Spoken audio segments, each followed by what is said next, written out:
Okay, we're back with Joshua chapter 4 Memorials to the Jordan crossing.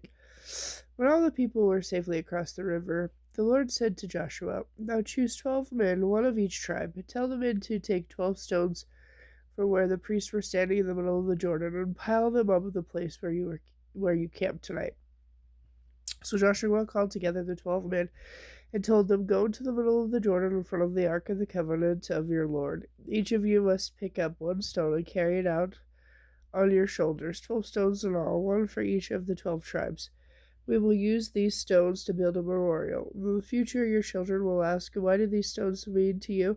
Then you can tell them. They remind us that the Jordan River stopped flowing when the ark of the Lord's covenant went across.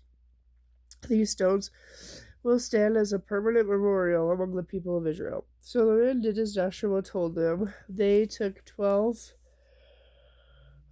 stones from the middle of the Jordan River, one of each for each tribe, just as the Lord had commanded Joshua. They carried them to the place where they camped for the night and constructed the memorial there. Joshua also built another memorial of 12 stones in the middle of the Jordan at the place where the priests who carried the Ark of the Covenant were standing.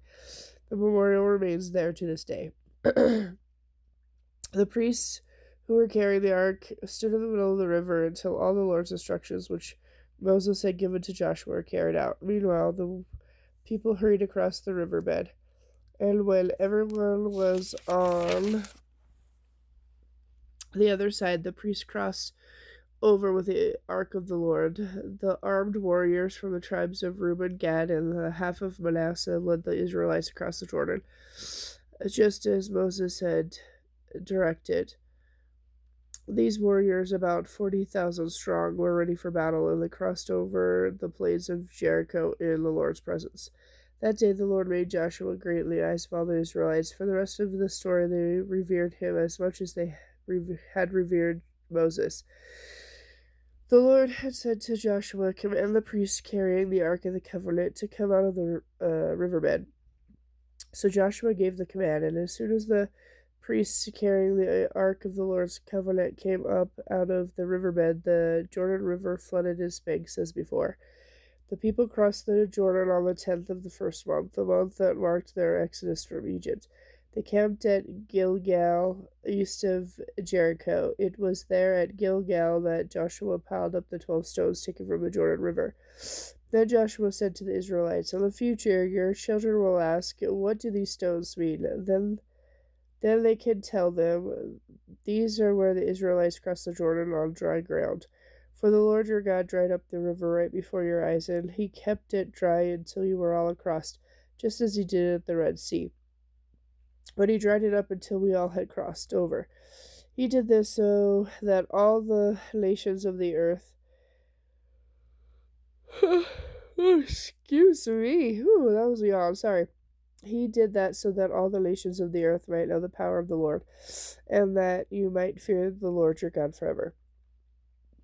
Joshua chapter 5. When all the Amorite kings west of the Jordan, and all the Canaanite kings who lived along the Mediterranean coast, heard how the Lord had dried up the Jordan River so the people of Israel could cross, they lost heart and were paralyzed with fear.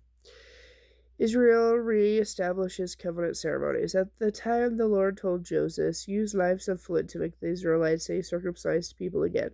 So Joseph made flint knives and circumcised the entire male population of Israel at Harath. Sorry if I pronounced that totally wrong. Sorry. Joshua had to circumcise them because all the men who were old enough to bear arms when they left Egypt had died in the wilderness. So those who left Egypt had all been circumcised, but none of those born after the Exodus during the years in the wilderness had been circumcised. The Israelites wandered in the wilderness for 40 years until all the men who were old enough to bear arms when they left Egypt had died. For they had disobeyed the Lord, and the Lord vowed he would not let them enter the land he had sworn to give us, a land flowing with milk and honey. So Joshua circumcised their sons who had not been circumcised on the way to the promised land, those who had grown up to take their fathers' places. After all the males had been circumcised, they rested in the camp until they were healed. Then the Lord said to Joshua, "Today I have rolled away the shame of your slavery in Egypt." So that place has been called Gilgal to this day. While the Israelites were camped at Gilgal on the plains of Jericho, they celebrated Passover on the evening of the 14th day of the first month, the month that marked their exodus from Egypt.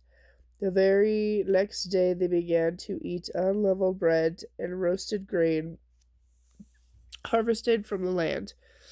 No manna appeared that day, and it was never seen again. So from that time on, the Israelites ate from the crops of Canaan. The Lord's commander confronts Joshua.